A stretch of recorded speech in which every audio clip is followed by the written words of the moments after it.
السلام عليكم ورحمة الله وبركاته. حمدا ومصليا أما بعد فأعوذ بالله من الشيطان الرجيم. بسم الله الرحمن الرحيم. إنا أنزلناه في ليلة القدر وما أدراك ما ليلة القدر. ليلة القدر خير من ألف شهر. وقال النبي صلى الله عليه وسلم: من قام ليلة القدر إيمانا واحتسابا غفر له ما تقدم من ذنبه، أو كما قال عليه السلام. اللهم صل على محمد وعلى آل محمد كما صليت على إبراهيم وعلى آل إبراهيم إنك حميد مجيد. اللهم بارك على محمد وعلى آل محمد كما باركت على إبراهيم وعلى آل إبراهيم إنك حميد مجيد.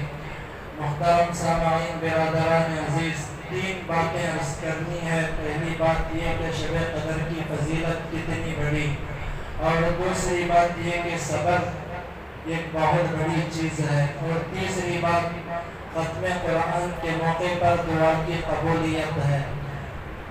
اس سے پہلے میں بیان کو شروع کروں، 3 مرتبہ ہم سب مل کر بڑے خلوص کے ساتھ دل سے، دل کی گہرائیوں سے ہمارے نبی پر درود پڑھ لیں، پھر بیان شروع کریں.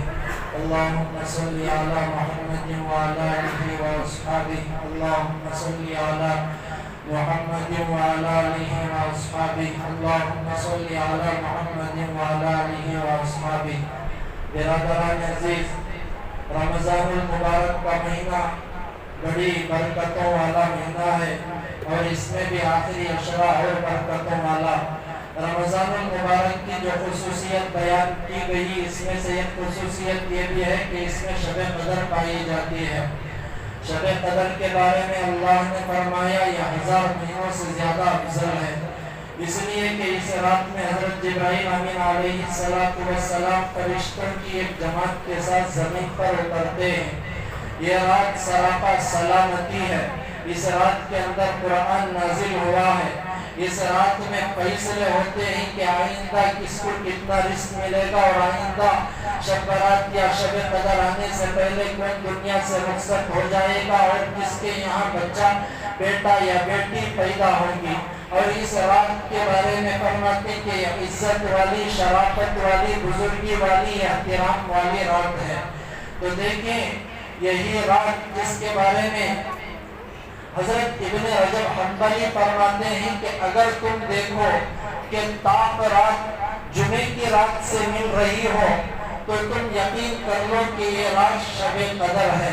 حضرت ابن تیمیہ رحمۃ اللہ علیہ کا مسلک بھی یہی ہے. دیکھیں، یہی رات تھی 1947 میں جمعہ کی رات تھی، 27 شب تھی. ہندوستان آزادی کے پرچم پر ٹھہرا، جہاں ہمارے علماء کی قربانیاں، جہاں ہمارے علماء کا خون، مسلمانوں کی لاشوں نے ہمیں آزادی کے پرچم پر ٹھہرایا، تو یہی رات تھی. تو یہ رات بڑی اہم رات ہے. حضرت علی رضی اللہ عنہ فرماتے ہیں کہ نبی کریم صلی اللہ علیہ وسلم نے ایک مرتبہ بنی اسرائیل کے 4 انبیاء کا ذکر کیا، حضرت زکریا، حضرت ایوب، حضرت حزقیل، حضرت یوشع بن نون علیہ السلام کا. پھر فرمایا کہ 80 سال تک پلک جھپکنے کے برابر بھی انہوں نے اللہ کی نافرمانی نہیں کی. تو اس پر صحابہ نے تعجب سرزی کیا، یا رسول اللہ. تو اللہ کی طرف سے حضرت جبرائیل علیہ السلام آئے اور سورہ قدر پڑھ کر سنائی کہ دیکھو یا رسول اللہ، اِنَّا أَنزَلْنَاهُ فِي لَيْلَةِ الْقَدْرِ لَيْلَةُ الْقَدْرِ خَيْرٌ مِّنْ أَلْفِ شَهْرٍ. یہ 1000 مہینوں سے زیادہ افضل ہے. تو غور کریں، یہ رات ایک متبرک رات ہے، محترم رات ہے، اہمیت والی رات ہے، بڑی برکت والی رات ہے. اس رات کے اندر دعاؤں میں مشغول رہنا، اس رات کے اندر تلاوت کلام میں مشغول رہنا، اس رات کے اندر نمازوں میں اپنے آپ کو مشغول رکھنا، فضولیات سے، لغویات سے، برے کاموں سے اپنے آپ کو اس رات میں بچانا حد درجہ ضروری ہے، حد درجہ ضروری ہے. یہ رات جب آتی ہے، ابن عباس رضی اللہ عنہما فرماتے ہیں کہ حضرت جبرائیل امین علیہ السلام سدرۃ المنتہا کے فرشتوں کے ساتھ جو ایک دم بڑی تعداد میں ہوتے ہیں زمین پر اترتے ہیں، ان فرشتوں کے ہاتھ میں 4 جھنڈے ہوتے ہیں، ایک جھنڈا کعبۃ اللہ پر، ایک جھنڈا روضہ اقدس صلی اللہ علیہ وسلم پر، ایک جھنڈا بیت المقدس پر، ایک جھنڈا طور سینا پر لٹکا دیتے ہیں۔ پھر ہر اس گھر میں پہنچتے ہیں جہاں مسلمان بھائی بہن ہوتی ہے، ہر ایک سے مصافحہ کرتے ہیں، ہر ایک کو دعا دیتے ہیں، مگر کتابوں میں یہ بات لکھ کر ہے کہ اس گھر میں نہیں پہنچتے جس گھر کے اندر شراب پینے والا ہوتا ہے، اور اس گھر میں بھی نہیں پہنچتے جس گھر میں رشتے ناتوں کو توڑنے والا ہوتا ہے۔ تو یہ بات خصوصیت سے سمجھے، شراب جس کے بارے میں شریعت کہتی ہے یہ ام الخبائث ہے، اور رشتے ناتا توڑنے والے کے بارے میں ہے کہ فرشتے ایسی متبرک شب قدر ایسی رات میں بھی ان گھروں کے اندر داخل نہیں ہوتے۔ تو غور کرے ساتھی، رشتہ ناتا توڑنا یہ بڑا جرم ہے۔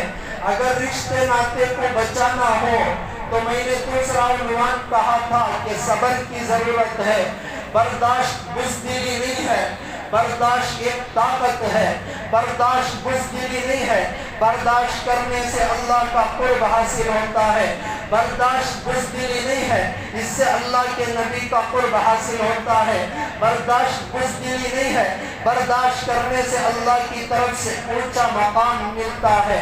حضرت ابوبکر صدیق رضی اللہ تعالیٰ جو اللہ کے نبی صلی اللہ علیہ وسلم کی امت میں سب سے بڑا مقام رکھنے والے ہیں، ان کی بیٹی ہم سب کی امی، اللہ کے نبی کی بیوی امی عائشہ صدیقہ رضی اللہ تعالیٰ عنہ پر جب بہتان لگا، امی عائشہ کی آنکھوں سے بھی آنسو جاری تھے، ادھر ابوبکر رو رہے تھے، اللہ کے نبی صلی اللہ علیہ وسلم کی ساس صاحبہ امی عائشہ کی والدہ محترمہ کی آنکھوں سے بھی آنسو جاری تھے، اس لیے کہ انہی کو پتا ہوتا ہے جن کی بیٹیوں پر بہتان لگا ہوتا ہے باپ کے دل پر کیا گزرتی ہے، ماں کے دل پر کیا گزرتی ہے، خود لڑکی پر کیا گزرتی ہے، یہ انہی کو پتا ہوتا ہے۔ اس موقع کے دوران اللہ کے نبی صلی اللہ علیہ وسلم کی لاڈلی بیوی حضرت امی عائشہ صدیقہ رضی اللہ عنہا کے بارے میں بعض مخلص مسلمانوں نے بھی شکوک و شبہات کا تھوڑا اظہار کر دیا تھا۔ اس موقع پر ایک صحابی جن کا نام مصعب بن اساسہ ہے، ان کے بارے میں بھی آتا ہے کہ انہوں نے بھی تھوڑی کوئی بات کر دی تھی۔ حضرت ابوبکر صدیق رضی اللہ عنہ کی عادت کریمہ تھی کہ ان کی اپنے پیسوں سے بہت زیادہ مدد کیا کرتے تھے۔ جب ابوبکر صدیق کو یہ پتہ چل گیا تو ابوبکر صدیق رضی اللہ تعالیٰ عنہ نے فوراً فرما دیا کہ میرے پیسوں سے میں اس کی مدد کیا کرتا تھا، اب میں اس کی مدد نہیں کیا کروں گا۔ اللہ کی طرف سے وحی آئی وَلَا يَأْتَلِ أُولُو الْفَضْلِ وَالسَّعَةِ أَن يُؤْتُوا أُولِي الْقُرْبَىٰ وَلْيَعْفُوا وَلْيَصْفَحُوا۔ ابوبکر ایسی بات نہ کرو، بلکہ تم عفو سے درگزر سے کام لیا کرو۔ عفو کرنا، درگزر کرنا یہ بڑی چیز ہوتی ہے۔ اگر تم معاف کر دو گے اللہ بڑے غفور الرحیم ہے، تمہیں بھی معاف کر دیں گے۔ اب یہاں سوچو کہ ابوبکر اتنے بڑے صحابی اور لاڈلی بیوی اللہ کے نبی کی امت کی ماں جن کا بڑا درجہ، ایسے پر بہتان لگ رہا ہے جن کی پاک دامنی کی گواہی صرف فرشتوں نے نہیں بلکہ اللہ نے خود گواہی دی کہ امی عائشہ پاک ہے، پاک ہے، پاک ہے، قرآن اعلان کرتا ہے۔ پھر بھی اس کے باوجود اللہ قرآن میں آیت نازل کر رہے ہیں وَلْيَعْفُوا، معافی سے کام کرو۔ تو ساتھی یہ معاف کرنا کوئی چھوٹی دولت نہیں ہے، معاف کر دیں، لوگوں کے کڑوے کسلے باتوں کو پی جائیں، دفنا دیں۔ اگر معافی کا پروانہ سناتے رہیں گے امت کے اندر سے انتشار ختم ہوگا، اللہ کی غیبی مدد شامل حال ہو کر رہے گی۔ میرے اور آپ کے امام، ہم سب اس کے غلام حضرت امام ابو حنیفہ رحمت اللہ علیہ یہ دم بڑے امام ہیں، یہ دم بڑے امام ہیں۔ 4 اماموں میں بھی بڑا درجہ حضرت امام ابو حنیفہ کو حاصل ہے۔ ابو حنیفہ نے تو انس رضی اللہ عنہ سے بھی ملاقات کا شرف حاصل کیا ہے۔ اتنے بڑے امام ایک مرتبہ ایک گلی سے گزر رہے تھے تو ایک بوڑھی ماں نے کہا کہ دیکھو یہاں وہ جا رہا ہے جو عشاء کے وضو سے فجر کی نماز پڑھتا ہے۔ اس وقت تک ابو حنیفہ کی عادت ایسی نہیں تھی، بعد میں ابو حنیفہ نے یہ اپنے دل میں بات اتار لی کہ میری عادت نہیں تھی، مگر لوگوں کا حسن ظن نیک گمان یہ ہے کہ میرے بارے میں لوگ ایسا نیک گمان اٹھاتے ہیں، میں اس کے بعد عشاء کے وضو سے فجر کی نماز ضرور پڑھوں گا۔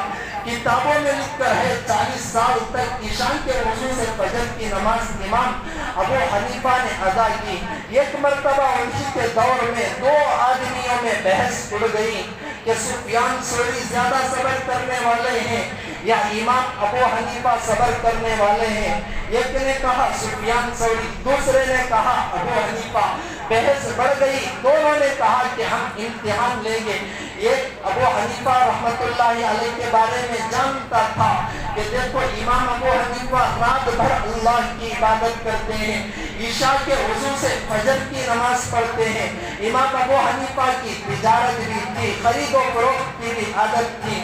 دوپہر کے وقت میں تھوڑی دیر خیلولہ کرنے کی عادت تھی، یہ خیلولہ اس لیے کرتے تھے کہ سنت ادا ہو۔ تو امام ابو حنیفہ رحمۃ اللہ علیہ رات بھر عبادت کر کے تھک گئے تھے، ظہر کے بعد تھوڑی دیر آرام کرنے کے واسطے بستر پر لیٹے، یہ آدمی بطور امتحان پہنچا، امام ابو حنیفہ کا دروازہ کھٹکھٹایا۔ ابو حنیفہ نے پوچھا کون؟ تو اس نے کہا کہ ایک مسئلہ دریافت کرنے آیا ہوں۔ امام ابو حنیفہ نے دروازہ کھولا اور فرمایا کہ پوچھو کیا مسئلہ ہے؟ تو اس نے کہا کہ میں آپ کے گھر کی سیڑھیاں چڑھ رہا تھا، تب تک مسئلہ یاد تھا میں بھول گیا۔ ابو حنیفہ نے فرمایا کہ جاؤ، جب یاد آئے تب آ کر پوچھ لینا۔ حضرت امام ابو حنیفہ پھر جا کر بستر پر سر ہی لگائے تھے، پھر اس نے دروازہ کھٹکھٹایا۔ حضرت ابو حنیفہ نے پوچھا کون ہو؟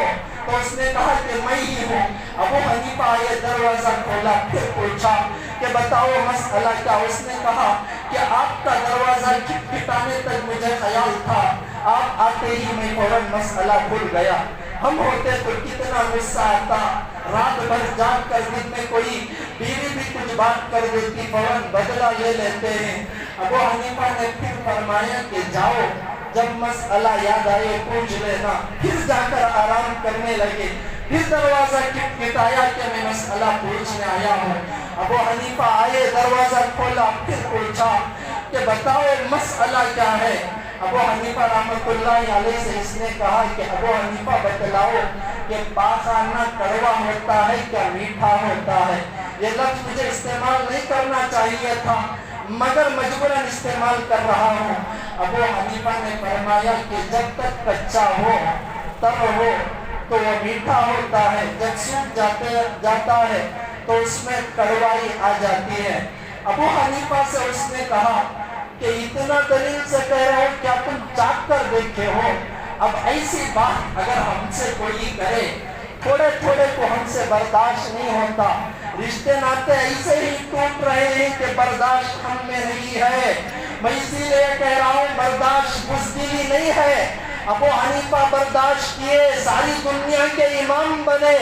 ابو حنیفہ نے فرمایا کہ نہ، کہ دیکھو مکھیوں کی عادت ہوتی ہے، وہ میٹھی چیز پر بیٹھتی ہیں، کڑوائی پر نہیں بیٹھتی، اس لیے جب کچا ہوتا ہے تو وہ بیٹھتی ہیں، جب سوکھ جاتا ہے تو نہیں بیٹھتی۔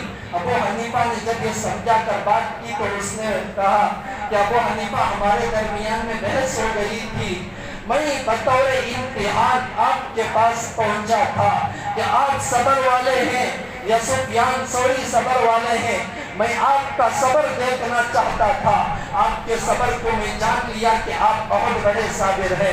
تو ساتھی یہی صبر تھا جس نے امام ابو حنیفہ کو امام ابو حنیفہ بنایا، یہی صبر تھا جب ان کو گالیاں لکھتے کوئی، ابو حنیفہ اس کے عوض میں ہدیے تحفے تحائف بھیجتے کہ جب خاموخواہ گالیوں کے عوض مجھے برا بلا کہہ کر تم اپنی نیکیاں مجھے دے رہے ہو تو میں تمہیں ہدیے تحفے تحائف بھیجتا ہوں۔ تو ساتھی جب لے کر چلنا ہو، اس بات کو بغور سنے، لے کر چلنا ہو قوم کو ہو، گھر والوں کو ہو، یا کسی بڑے ادارے کو ہو، یا کسی بڑے عہدے میں رہ کر کسی بڑی چیز کو ہو، تو برداشت کا مادہ ہونا ضروری ہے، ورنہ ٹوٹ پھوٹ خود بخود پیدا ہو جائے گی۔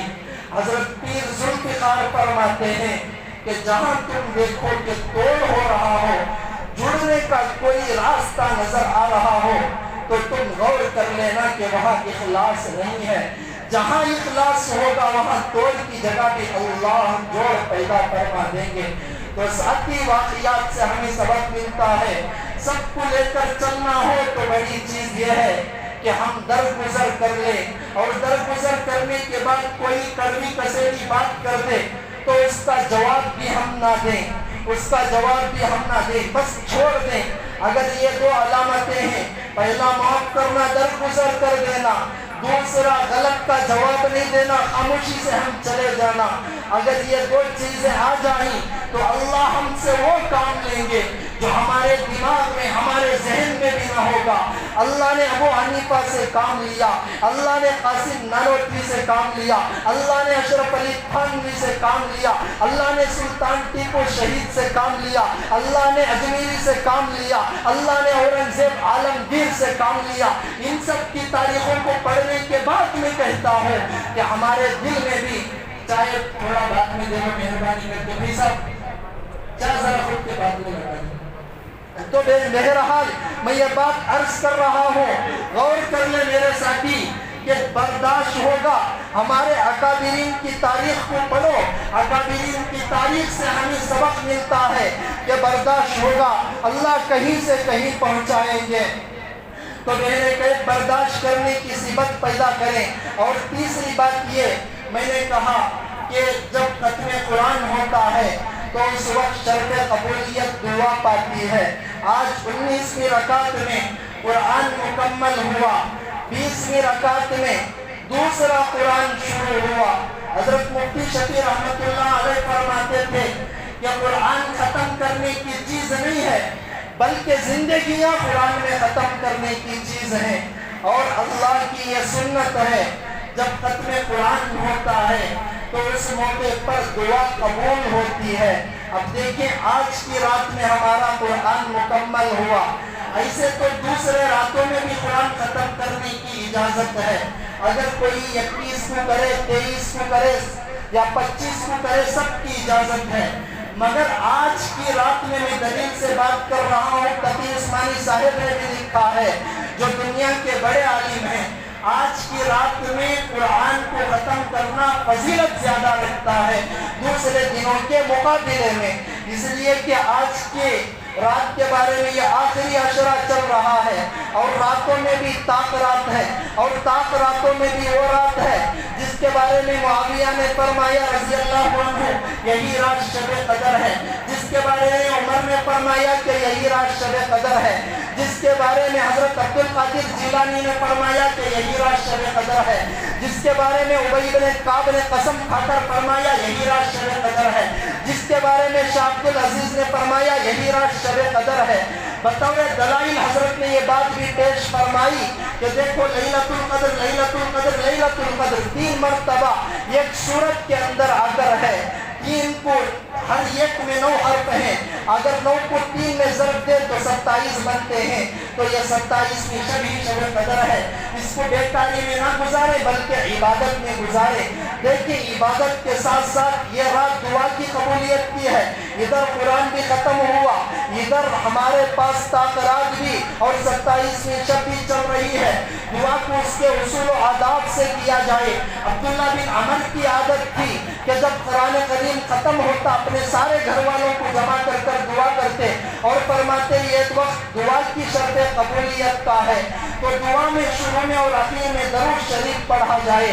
مشائخین فرماتے ہیں کہ جب تک یہ امت راتوں کے وقت دعا کیا کرتی تھی، راتوں کو رہتی تھی، دن میں ہنستے ہوئے نظر آتی تھی۔ آج امت راتوں کو موبائل میں فحاشی میں مبتلا ہوئی، ساری امت دن میں رو رہی ہے۔ امام غزالی فرماتے ہیں کہ جب بچہ چھوٹا 3 مہینے کا، 4 مہینے کا، 5 مہینے کا، 6 مہینے کا رو رو کر اپنی ماں کو آہا سے پکارتا ہے، اس کی ماں جب اس کو سینے سے لگا کر دودھ پلاتی ہے تو ماں کو سکون ملتا ہے، ورنہ ماں کی بے قراری دیکھنے کا عالم اس وقت ہوتا ہے۔ ایسے ہی جب کوئی بندہ فرش پر رو کر اللہ کو پکارتا ہے، عرش پر اللہ تبارک و تعالیٰ کی رحمت بے قرار ہو جاتی ہے۔ تو ساتھی روئیں، اللہ کے پاس گڑ گڑائیں، اللہ وہ ہے جو ہماری سننے والے ہیں۔ عبداللہ ابن مسعود فرماتے ہیں جب کسی کے آنکھوں سے مکھی کے پر کے برابر بھی آنسو نکلے اور اسے چہرے پر پہنچ لیا جائے تو عبداللہ ابن مسعود فرماتے ہیں وہ چہرہ جہنم کی آگ پر حرام ہو جاتا ہے۔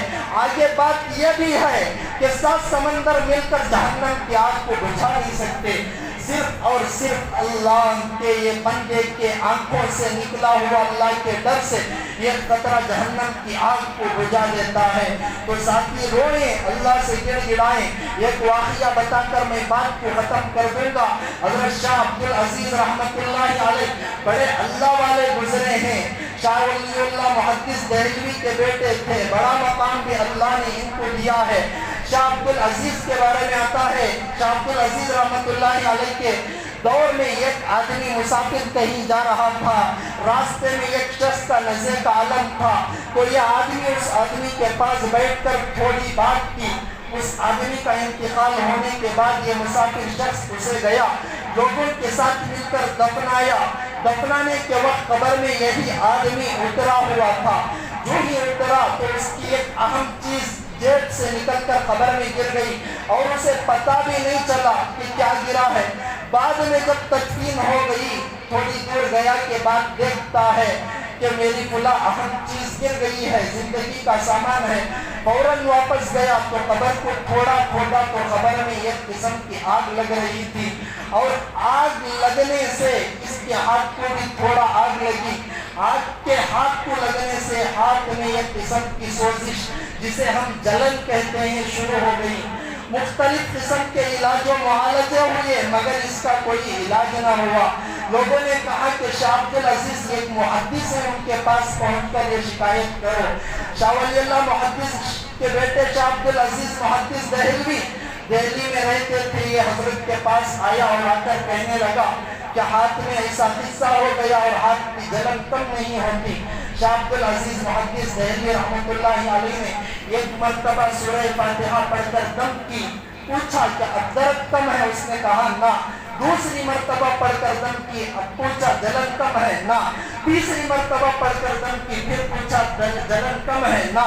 پھر حضرت شاہ عبدالعزیز رحمہ اللہ نے فرمایا کہ دیکھو یہ دنیا کی آگ ہوتی تو اس کا علاج ہو جاتا، یہ تو جہنم کی آگ ہے، اس کا علاج یہ ہے کہ آنکھوں کے آنسو سے جو نکلتے ان خطروں کو تم اکیلے میں جاؤ، اللہ کے پاس گڑ گڑا کر رو کر دعا مانگو۔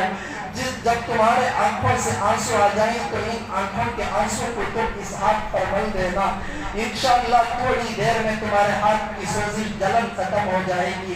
اور اس نے واقعتاً ایسا ہی کیا کہ فوراً آیا اللہ کے پاس رو کر، اس وقت گڑ گڑانا جو ہوتا ہے، رو کر گڑ گڑایا، آنکھوں سے آنسو آئے تو فوراً ہاتھ پر مل دیا، بفضل خدا ہاتھ کی جلن سوزش ختم ہو گئی۔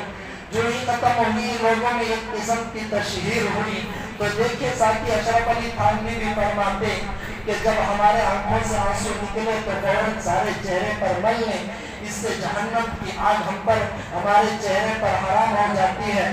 مختصر عمل ہے، اس پر عمل کر لیں گے۔ پہلی بات اس رات کی فضیلت کو سمجھیں، دوسری بات یہ ہے کہ صبر سے کام لیں، تیسری بات یہ ہے کہ دعاؤں کا اہتمام کریں۔